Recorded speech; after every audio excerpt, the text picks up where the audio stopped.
Maya Angelou is my favorite author and book writer too. I wouldn't take nothing for my journey just thus far.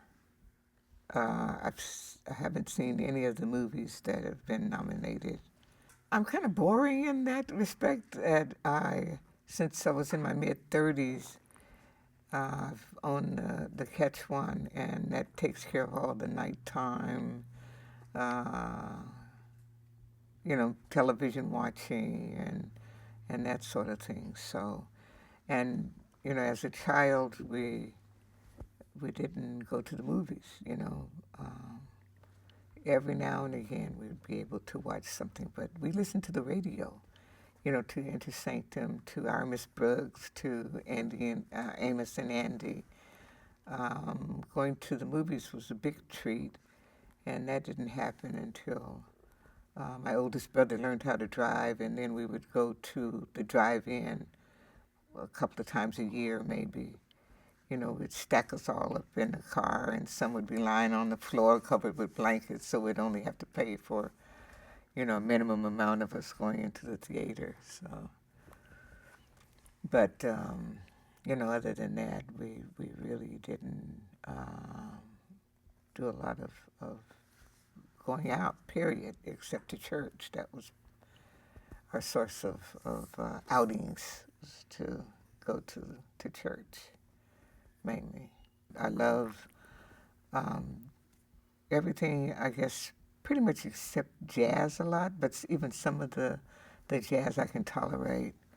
But Nancy Wilson was from my late teen years, my favorite female vocalist. And Ramsey Lewis, he was a jazz guy. And then I got into the whole disco realm and house music. So those were kind of nameless groups. Elton John, I like him a lot. And when I was in college, it was just the thing to do to do show tunes and to do musicals. So, Oklahoma, My Fair Lady, and then later Hair, and shows like that. I like the music to them. Patti LaBelle's all-time favorite, the Pointer Sisters. And today, I don't know. I liked Whitney Houston. Of the younger kids, I really don't know their music that well. Okay, my name is Jewel Tice Williams, and people probably best know me for being the owner of the Catch One Disco for 41 years now. We started off in Arkansas, and when I say we, I mean my parents and my first four siblings were born in Arkansas.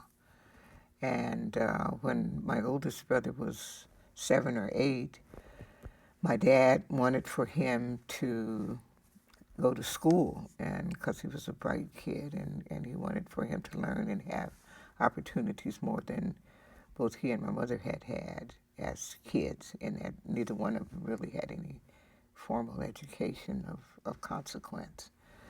So one of my mother's sisters had moved with her daughter and husband to Chicago, and so they sent out the word, and the first migration took place from south to north, that there were jobs in the Chicago area, and so my father moved my family to Gary, Indiana, which is only 30 miles from Chicago, and got a job at the steel mills, and my brother and sisters were able to go to school there. So during World War II, and that's where I was born in Gary, and I was 4 when World War II broke out, and I had some young uncles and older cousins that were drafted into the Navy, and they were being shipped from from San Diego to the South Pacific, to Pearl Harbor and specifically. And so the word went out again. The Great Migration, it's not Chicago and all the cold weather in Gary, Indiana. Come to San Diego where it's beautiful, sunshiny, and palm trees all over the place. So that was the second migration that my folks and made with us kids. And but always the South went with them. That's what they were. So as a kid, I felt, we had the Southern upbringing. We had chickens in the backyard in San Diego. We had a hen house. We had storage place where the canned fruits and vegetables were stored. Occasionally, my grandfather, who was still in Arkansas, would send us a fresh ham that went into the hot house, the smokehouse, I guess it was called. And it was like we were in the South, really. And my parents just being removed, maybe 3 generations or 2 generations removed from slavery, had those kinds of attitudes with us. And in order for one to survive, then you have to be obedient. You can't ask questions. You can't do anything. You just shut up and did what was said to you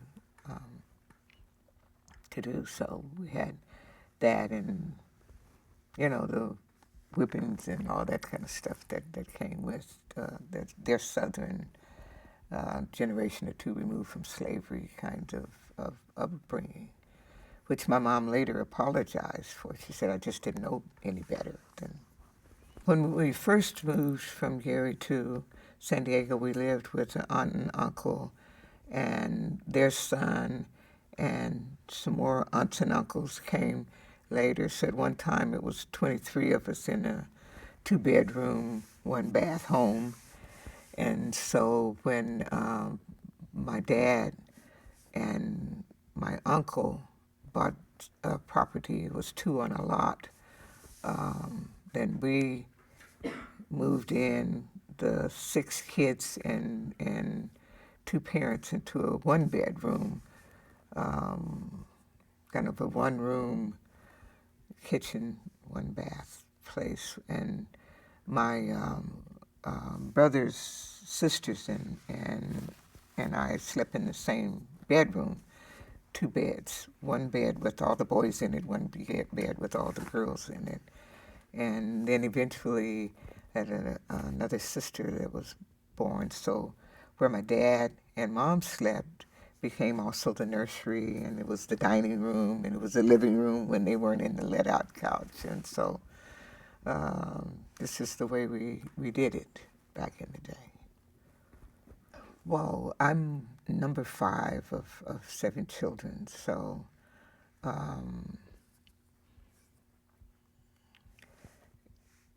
and grew up in a time where there was a lot of internalized racism too, as well as color caste system in the black, or it was, I guess we were colored or Negro then. I'm trying to remember what we were called, but being a brown skin within my own community was tough. In my own home was a tough spot to be. My mom was fair skinned, and it was tough just being brown skinned, and your whole family situation was difficult. Growing up, I had started to work early, owning my own little money. One of my uncles had a corner grocery store, and so every other Sunday when I was 9 years old until about the age 15 or 16, I would work in the grocery store. And and he would leave me there and in charge to run it. So as a kid, that's what I did. On Sundays when I wasn't in church, I was in the grocery store, and so I made my own money. I became very independent at an early age. By the time I got to high school, I was making my own clothes and buying them, and I did my own hair early on because that was a issue too. Of when my mom did it, it was you know sitting between her legs. We straightened it then so that it wouldn't be naturally curly and uh, and my mom wasn't the kindest person with you're sitting or jumping when your ears were being burned or whatever either. So uh, yeah, it was. Looking back on it, tough, but I've been asked, as an adult, would I change anything? And I'd say no, because I'm happy with the outcome. Um,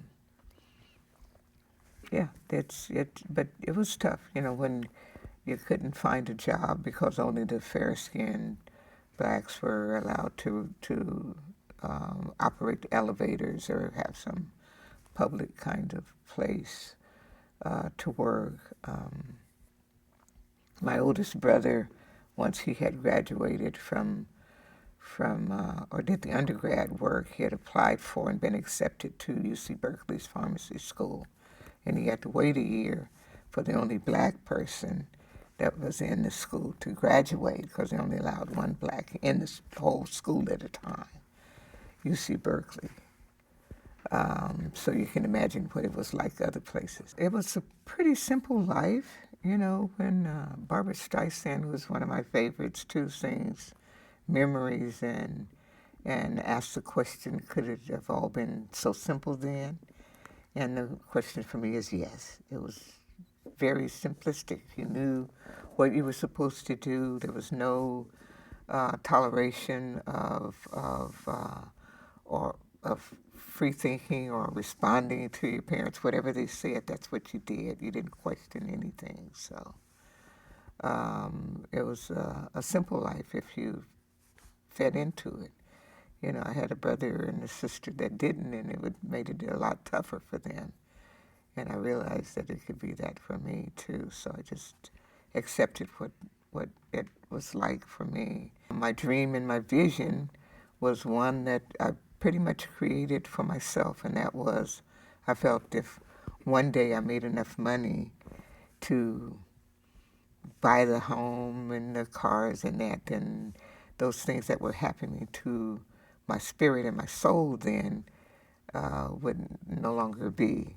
And I found out later that that was not the case either, that it wasn't that simple of a thing to make the transition from from not having to the haves, and then all your cares and all your problems, all your pain would go away in that process, and it was not to be.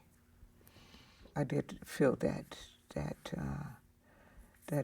I'd have to be self-employed some kind of way, in order to make it, because I couldn't see it happening within the system, the economic system and the workplace places that, were available to me. I couldn't see myself doing that. And then my parents, though, did stress, like I told you about my oldest brother, them moving from the South for educational purposes for their kids. Then I knew that education would lead to that too. And my oldest brother had already started exemplifying that by going to pharmacy school. And as my sisters graduated, they at least went to a trade school or city college or whatever before they got on with what my dad called good jobs, that he wanted me to get a good job. So they worked for the city and for the gas company, and they retired there. And then my brother that was next to me, he was in school actually when and working full time when he was killed in an automobile accident, and he was my hero too. If it was, even though I didn't know it then, but this guy got pretty much a C student, and everybody was expected to, all of us kids anyway, were expected to at least do as well as my oldest brother. And he didn't do that well, but when he graduated from high school, he started LACC, got straight A's there, and managed to get into UCLA and finish it while working full time and partying full time. So he was the guy for me, and he and I had been close all of our lives too, both in age and otherwise. So pretty much that was, and to go to school, eventually to finish college, but dating was not a thing that even my older sisters did a lot of, and I was a bit chunky, and with the messages that I got, from my siblings and my mom, was that was not cool. So I didn't think of myself as dateable material. So I didn't really. In fact, my first date was my high school prom, and that was with a friend of mine. It wasn't really a date per se. And I didn't do much of that until I was away from home, and then I didn't do a lot because I was in school or involved with just trying to make it. And then, as is true still today, the boys that I thought that I would like to date, or the one or two that I had a crush on, weren't, interested in girls that looked like me. My first date was when I was going to my senior prom, and the fellow was a friend of one of my cousins and a friend of the family. A really nice guy. I had a beautiful time. But that was it for dating for probably another couple of years or so. And then I started to date, but I was never really quite into dating. I think maybe my mom had a little something to do with it, and maybe my latent lesbianism might have had something to do with it too. I'm not sure. I didn't know that I was lesbian until I was in my mid-20s, actually. So I had my first date with a woman that I worked at Safeway supermarket with, and one day I was checking out. We were both grocery checkers, and I was checking out, and I had gotten a steak and a couple of potatoes, and she said, "Oh, you didn't get a steak for me?" I said, "Well, no, I didn't." She said, "Oh, what if I drop by after work?" I said, "Okay, I'll go get another steak, and I'll have it ready when you come by for work." And so she came by, and we ate dinner, and I didn't think anything of it. And she said, "Next time I'm going to invite you to my place for dinner." I said, "Okay." So a few days later, she invited me to her place for dinner. And so after dinner, we started drinking. I didn't really drink, wasn't a drinker. But we started to drink scotch and milk, so you know how long ago that was. So she, after dinner, we were lying in front of the stereo listening to some music, and she asked me if I had ever dated or kissed a woman. I said, "Oh no, never, not." So she asked me why. I said, "Well, they were the the lesbians or the gay women that I knew, that's probably the language that I used, were, they looked like guys and they dressed like guys, and I didn't know the distinction because there was never any conversations about sexuality, period, in my home. It was like, for the girls, you keep your drawers up and your dress down, and for the guys, you just kept it zipped up, and so that was the end of the sexual education that we had.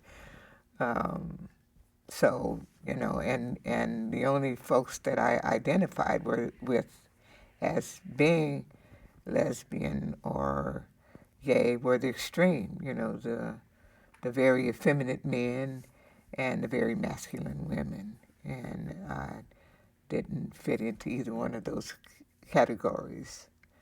But I used to get flirted with by women, and I didn't understand what that was about. I felt like they had a problem. And even though I was very much a tomboy when I was growing up, very much a good athlete in just about every sport. And my brothers always chose me for their teams because they knew I was good when we played baseball, football, basketball. And I even got sent out to shoot marbles when they would lose theirs. Jewel go win ours back. So I guess and then occasionally when they weren't around, I would try on their sports jackets too, just to see how that felt. But I never connected it. Well, the first kiss, I don't know. It was there was so much guilt and shame in that around anything sexual already, and then to be, kissed by a woman, that was just completely beyond whatever I felt about myself or would have ever fantasized about even. But I managed to get over it, and we went from there to bed. So I had my first sexual experience then too, and and she told me later that she thought that I was, already knew who I was, but I didn't at all, and never. It really had never approached or passed through my consciousness about me being a lesbian. And then later, when I thought back on it, there was a girl in my sixth grade class that we used to watch the movies. After school, we would pay a nickel and we could go to the movies, and we would fondle each other, but I didn't tie it all together. And later there was another little girl that we used to do, feel the palms of each other's hands or whatever. And then I found out later that that was taboo too, and that meant something that I didn't know then. And then my neighbor, and pretty much the only friend, or as close as I got to being a friend, from kindergarten through high school, I realized that I had a crush on her for the whole time. So, because I thought, well, I knew that she was pretty and that she was not very smart. So we would have classes, and I would do the work and allow her to cheat in tests. We would sit next to each other in our classes to make sure that she got through, school too, and finished high school. And then when we had planned on moving to Los Angeles from San Diego together, and she got pregnant right before graduation, but she wasn't showing anything, so we graduated. And then she told me she was getting married. And that broke my heart, and I didn't realize that either until I looked back on it, how much it meant for me, for her not to be going on to Los Angeles with me, and how jealous I was of her getting married. All of my brothers and sisters, when we graduated from high school, except the oldest one who stayed for this couple of years of pre-pharmacy work, pretty much left home at graduation. It was not a place to want to stay. Both San Diego and in my parents' home. My mother was a tyrant, and my dad was very passive, and he let her pretty much rule the roost. And she wasn't a compassionate woman, wasn't demonstrative at all. I never. We hugged for the first time when I was almost 40 years old. Or touched in any kind of way. Not only me, but probably all of my older brothers and sisters. The youngest one got a little bit more attention because Dr. Spock had put his book out, and so my mom had got a little bit of something going. Plus, laws changed too, where you couldn't do corporal punishment to your kids any longer. So, and we had corporal punishment done to us. So when we graduated from high school, we left. My oldest brother had finished pharmacy school by then, and he got a little two-bedroom house. And as the younger ones graduated, they moved to L.A.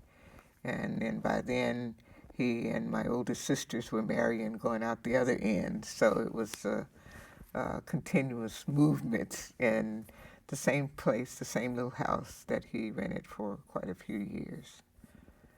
And so when my youngest brother got married, then I was left at the house, and I had had one or two roommates. One of my friends from UCLA, her sister needed a place to stay, and eventually that fell through. And then I moved into my own apartment, where I met Marion, the one that had worked at the grocery store with me, and it had seduced me. So, but one of the things that did pass through my mind then was that this was really a lot better than the boyfriends that I'd had. I felt more comfortable once I'd gotten over. I hadn't even gotten over, because the shame and fear of being found out by my family and friends was still very, very present in me then. So, but when we were alone, or when I was, by myself, thinking about her, then it was a good feeling. I knew that I was who I was then, and I liked it. Yeah. The days when I was coming up, it was, like I said, very few people that I knew that I knew of. I didn't know them personally. That I knew of were either sissies, which we call them, or bulldaggers, which we call them, and never having had a conversation with any of them. What I got was from my parents and other people, their reaction to when they would see someone like that. It was very negative reaction. During those days, we didn't get a lot of that in church. This abomination sermon, we didn't have a lot of that going on. But I just knew that these people got a lot of attention, negative attention, and I kind of equated with them,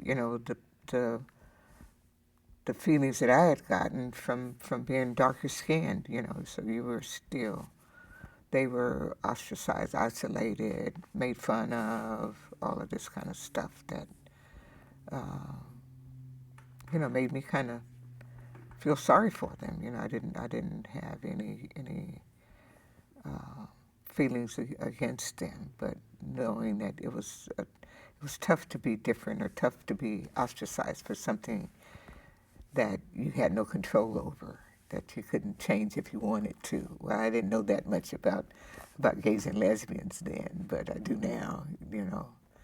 Identify with the fact that you can't change who you come here to be. So, um, yeah, that was it for. I just knew it was one of those uh,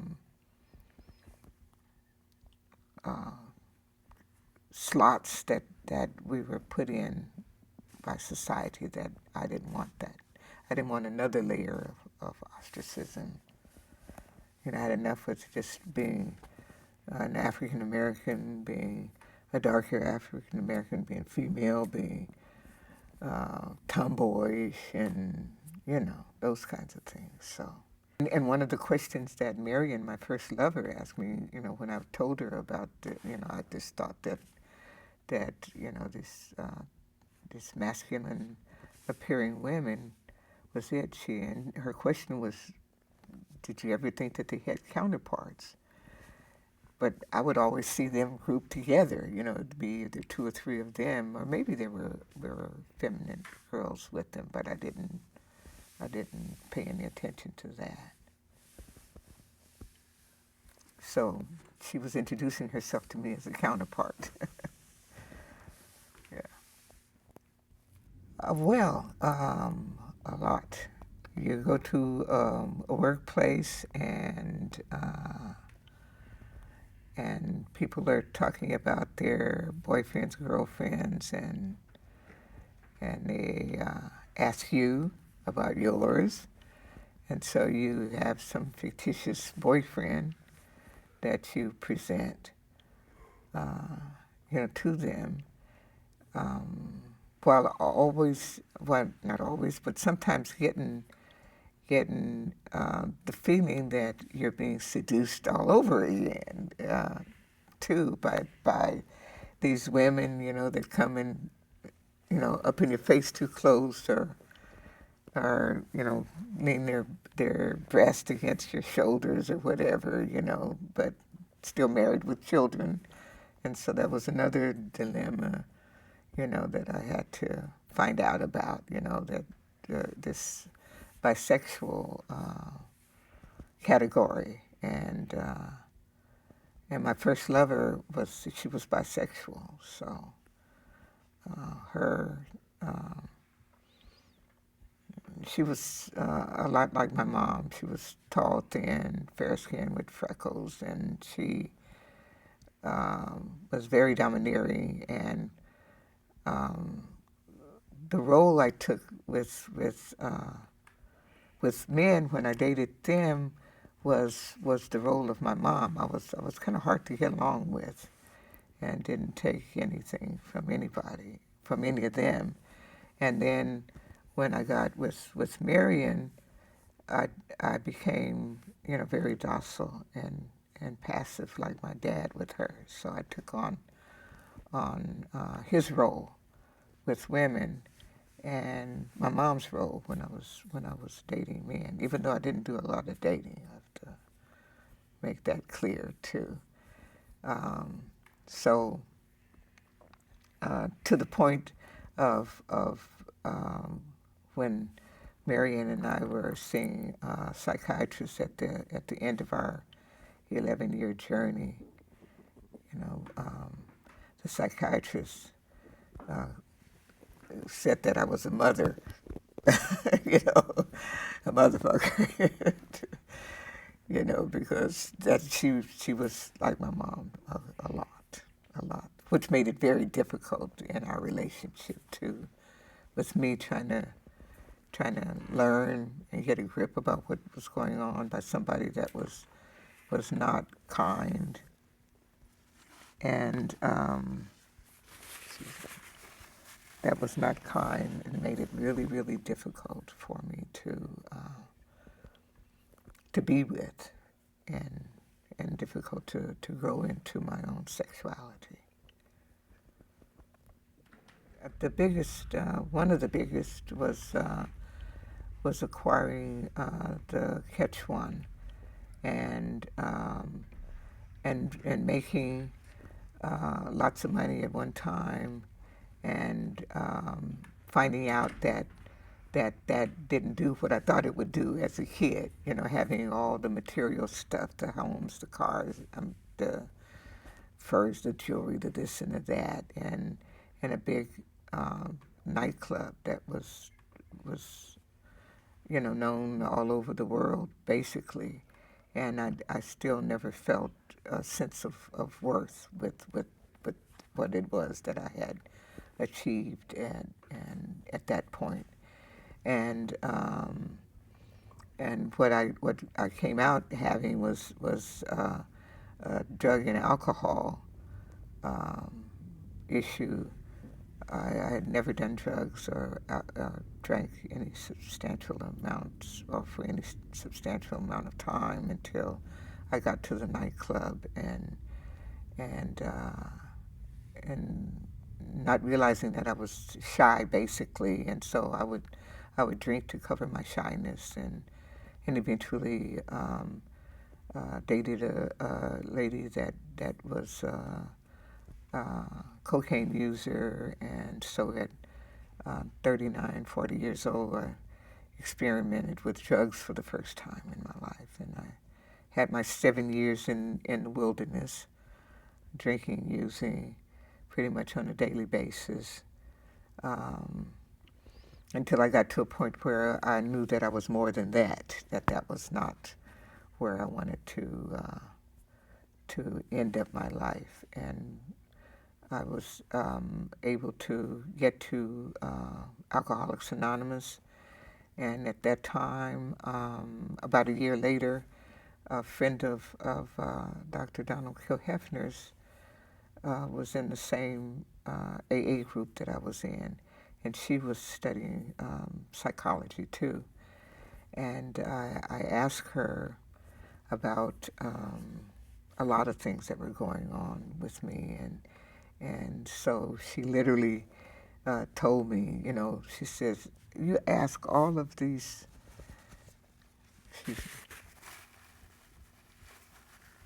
you ask all of these damn questions all the time. She said, I got somebody for your black ass.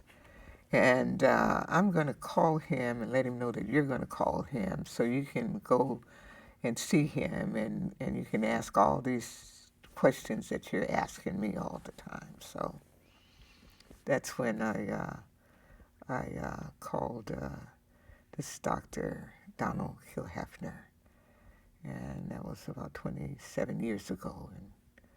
And he's been my mentor, my friend,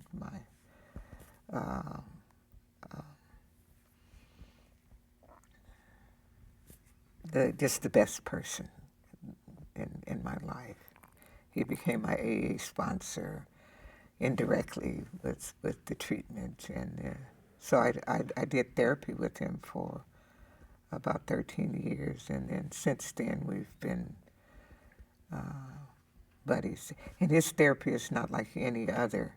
He actually walked me through stages of life,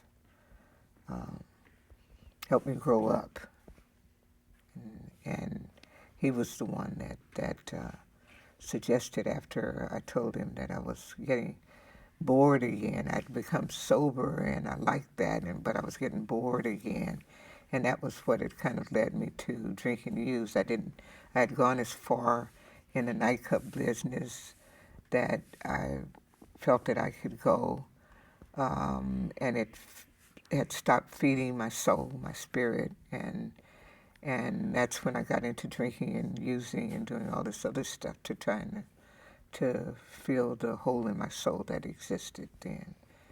And so getting with him, we worked it, and together, I was able to, sit here today and say I got 28 years of sobriety, and that I love my life and am a spiritual being that wake up every day with the notion that today is going to be the best day of my life. So today is. I'm glad to be here.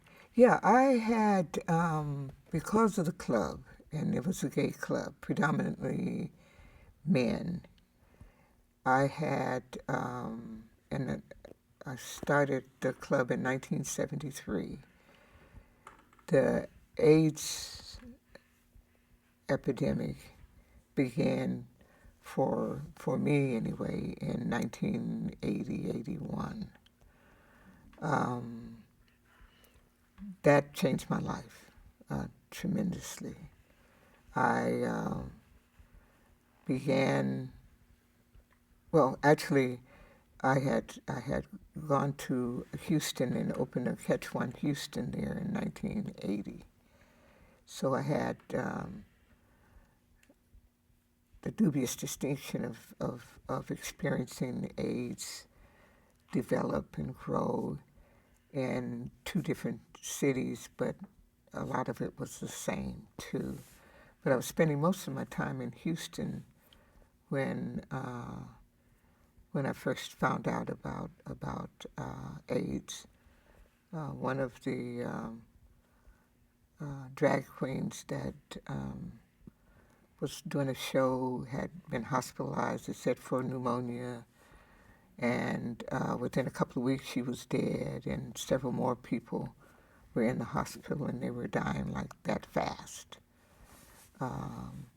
around me. And shortly after that, I closed the club in Houston and came back to LA and became involved then with the early AIDS epidemic, and especially in the minority community, along with Archbishop Carl Bean, who had founded the Unity Fellowship of Christ Church. Out of that came the Minority AIDS Project. So we worked diligently on that. Maybe he'll land. I came back from Houston just as the epidemic was really, really growing and blossoming here in, I hate to use the word blossoming for such a negative thing, but it was seeing people, we're talking 1981, so these are people that I had known for 7 or 8 years, seen daily at the bar, except for the time when I was in Houston, and just watching them get sick and die, hearing the fear in their voices when they knew that they were going to take a test and they knew that they hadn't been feeling well, to be there to hold and to just talk to them about, life goes on and it's not over till it's over, and trying to add some encouragement when I really didn't feel that, because they were dying real fast then in the early days.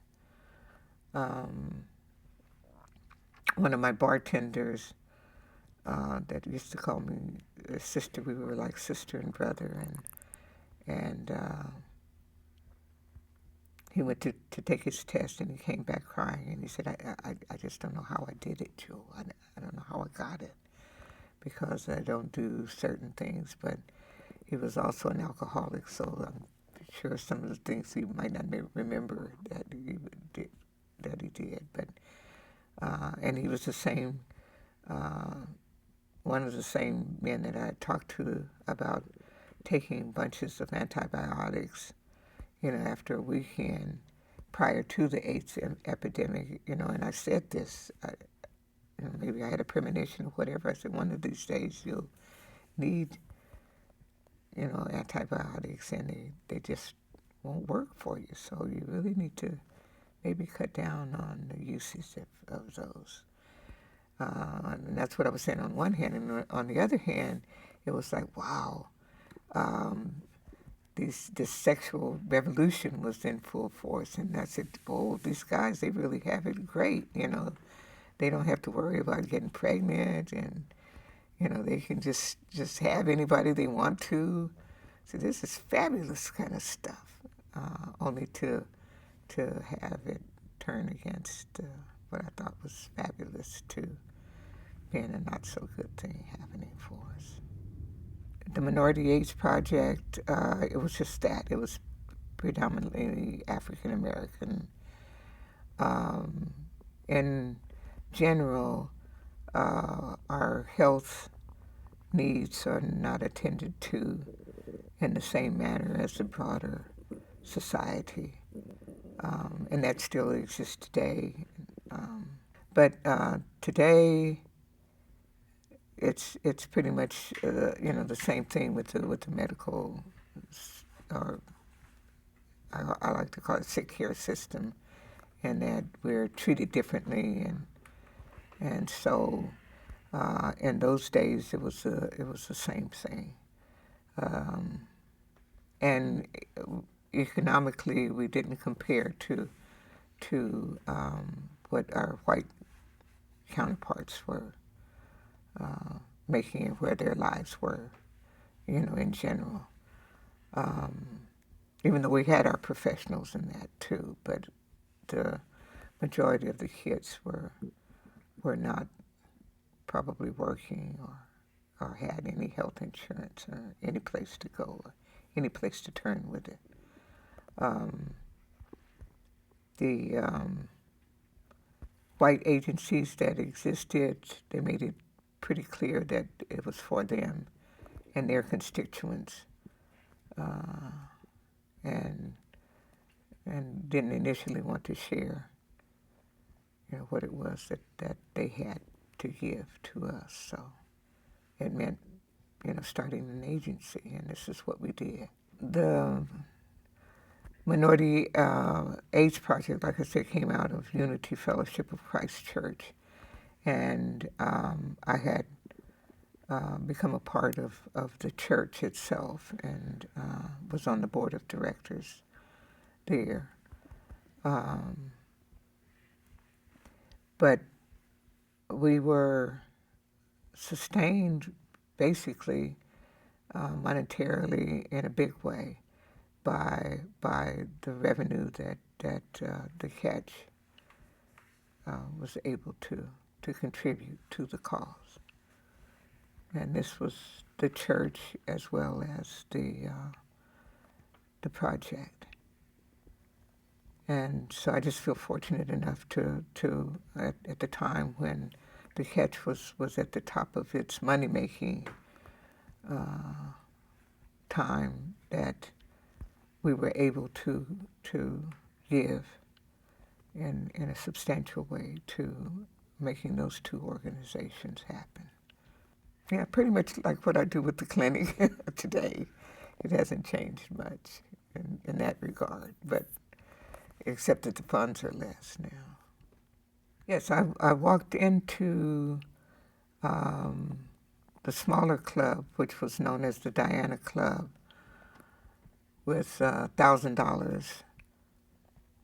So there was no silver spoon, and I've talked a bit about my upbringing and how financially challenging that was, but we were never hungry, and so it was no big deal. But I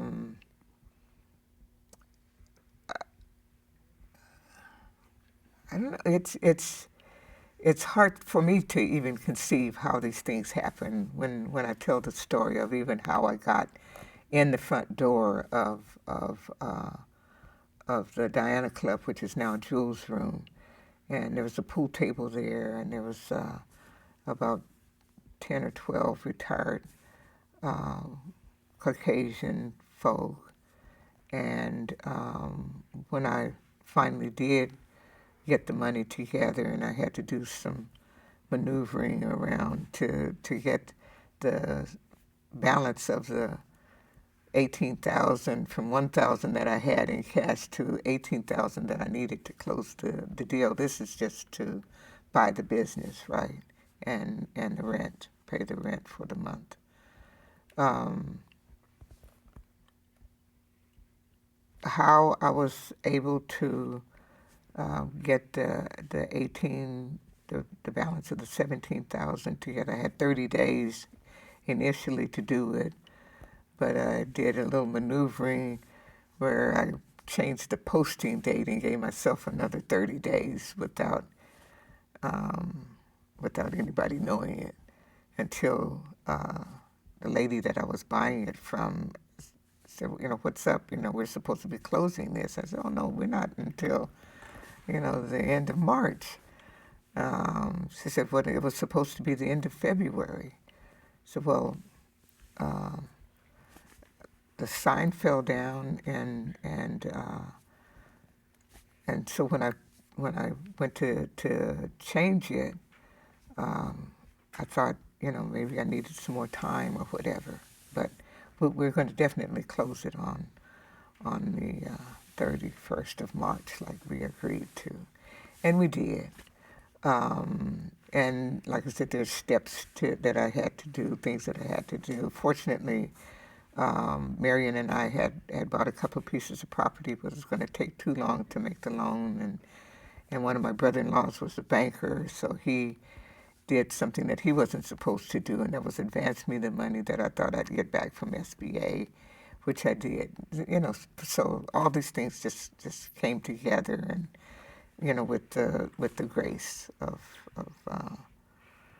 you know, and that's all that I had to say about that. But I had these white folks that I'm walking into that from my tenure at the market across the street, I knew from my customers that they didn't want black folk in there, into this bar that I just bought.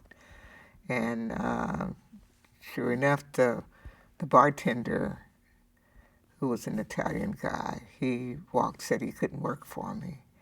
And several of the other people stopped coming there. There was another little corner bar not too far away, and they started going there.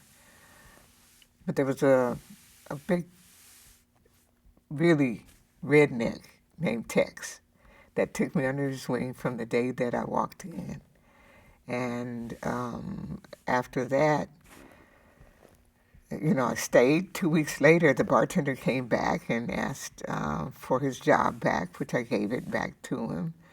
And the customers all adored me, and we had big fun. And pretty soon, the black gay kids that knew me started coming in, and we would celebrate their birthdays together with these older white people that prior to my coming into the bar didn't want us in there, period.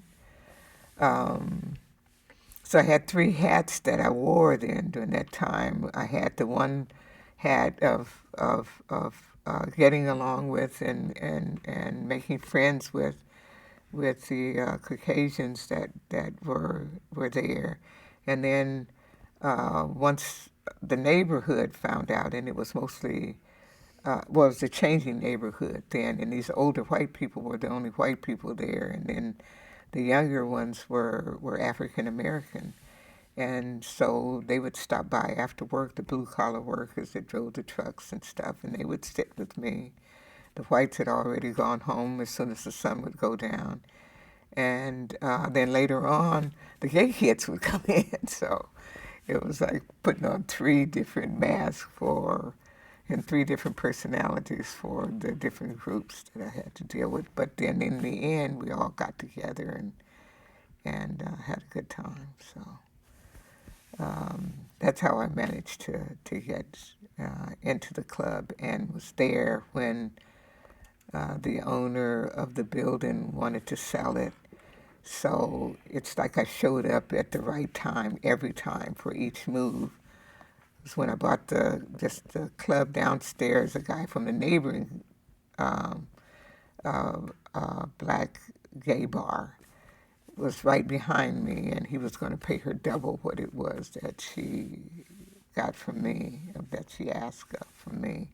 But he was too late, and then the building became available, and I was able to buy it because I was there, and then eventually the catch was the upstairs of the building. And so a couple of years after starting out, I was upstairs with a disco. And for someone that didn't drink or use or any of that, and did nightclub, didn't go to the movies that much, just pretty much worked and took care of family and that sort of thing. I'm a full-fledged nightclub owner. Oh yeah, there were lots of laws that existed, but there's a couple that really come to mind as being pertinent about the time. And number one, one of the reasons why I couldn't even have had any bartender experience is because they didn't allow women to tend bar in the state of California then, unless you owned it. So I learned got my bartending experience after I bought the bar, and the only other kind of experience I could have had was being a waitress at a bar, and I was not the waitress type, so that didn't happen. When we opened the disco, there were dance club laws that stated that you could not dance with the same sex, that it was against the law to do that. And so the disco time was perfect because everybody just got out there and danced together. And I just told my bartenders, my disc jockeys, do not put on any slow music ever. And so we danced like that until the law was repealed a year or two later. Over the years, I've done a lot of transforming, I think. From a shy, very introverted kid to have to come out and take the stage and advocate for various groups that didn't have a voice changed me tremendously. Oftentimes, I knew that I was selected for boards or selected for different venues and panels and that because there was nobody else to do it. And so I had to kind of suit up and show up and get over my shyness. And then once becoming sober, I had to get over my shyness without being able to drink or use to do that. So, but it was one that it started when I was a child too. Even though there was 7 of us and we didn't have a lot of anything, when the Salvation Army gave us toys, then my mom would share the toys that we got given to us by the Salvation Army or by church groups or whatever with other kids that they're maybe a single parent. They didn't have enough kids to qualify for these donations that we got, but she would always share, and my dad was always doing something for the single women that didn't have. He would go and reprimand their kids or talk to their boys or mow their lawns for them. That was what he did. And my mom was the same way. She was real generous with her time, energy. If we had extra jelly canned or whatever, then that got passed around to the neighbors and to our relatives that lived close by too. So this passion of wanting to help and wanting to do and improve other folks' lives, and knowing where I had come from and knew it was possible for anybody to get what they what they desired, what they could vision in life. So I came up with the 2 P's for me, and that's patience and perseverance. To stay on the path and be patient, as they say in 12-step lingo, be patient with the process. So it took a while for everything to develop, and I'm just grateful and for having built-in patience to see things through and not to give up ever. It would be tens, if not maybe even hundreds of thousands. Maybe it's hard to tell, but I know at its peak we were seeing 3,000 or 4,000 people in a week's time. Some of them are repeat folks. In fact, one time I started to in an off-election year, steal an election, because folks have always wanted me to go into politics. I did that when I was in grammar school and junior high school and high school. I was a student body president. And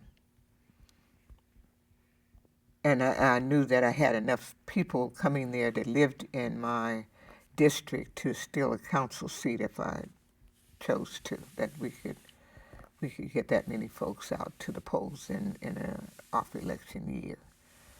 And the year that I looked at, only 2,000 or 3,000 people showed up to vote for whomever it was that ended up winning.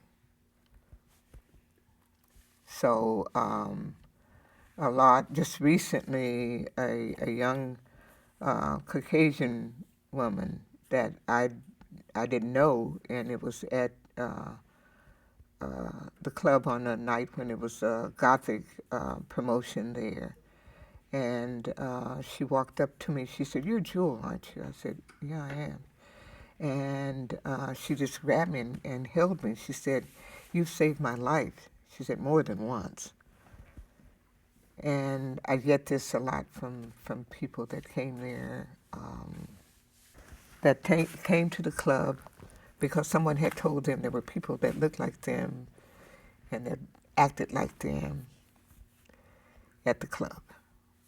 And so this lady's saying that I saved her life more than once, and I didn't even know her, and she was a Caucasian young lady, was very touching, very moving. And then about 3 or 4 weeks later, I happened to be in the club and crossed her path again, and she said, "I want you to marry me and my fiance. She's over there." And the Gothic club was mixed with just about everybody, but the majority of them were straight or bi or whatever. But she said, "Come here, let me introduce you to my fiance, and I want you to marry us." I said, "But I'm not a reverend, I'm not." She said, "We're not getting married for 2 years, so you'll be whatever you need to be by then, but I want you to marry us." So that was from the same young lady that I just met for the first time. Was very moving, very touching, and very, wow, it's like, okay, that's what you were here for, to make it possible for themselves as well as growing into my own self. One that I'm okay with today and very happy with being in the skin that I'm in. I was asked by someone that's doing a documentary called Jewel in the Catch, what would I change? And I was happy to say nothing. She said, "Well, what about the beings? And what about this? What about the discrimination even within your own people?"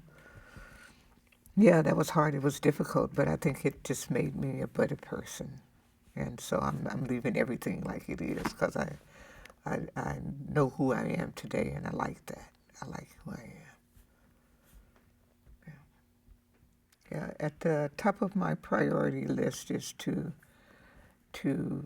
be the elder that I've become and be able to share as much as I can of how I got here, um, and to help as many young people, adults, elders, as I can, and continue to keep the lines of communication open with as many people as my path crosses, and also continue to grow and keep my vision of one day having everybody be okay, and not in terms of a simulation, but just everybody being who they are, and that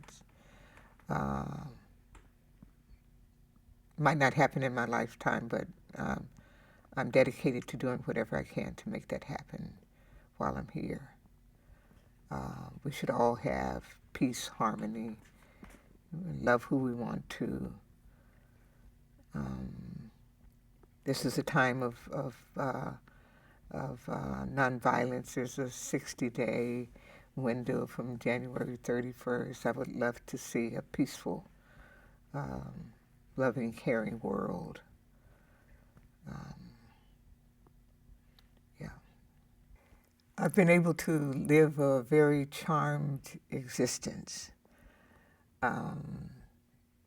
sharing my life story, sharing the history of the gay and lesbian movement, especially from an African American who lived and loved and was there during that history, helped create some of that history, perhaps.